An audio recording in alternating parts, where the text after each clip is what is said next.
We guide you through how to add Gmail to your Facebook account in 2026.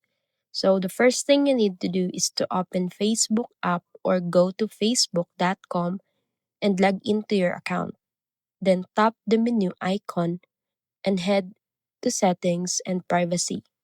Select settings and open account center. From there, tap personal details, choose contact info, and select add new contact. Then choose email address. Enter your Gmail address, tap next, and wait for Facebook to send a verification code to your Gmail inbox. Open Gmail, copy the code, go back to Facebook, and paste it to confirm. Once verified, you can set Gmail as your primary email if needed.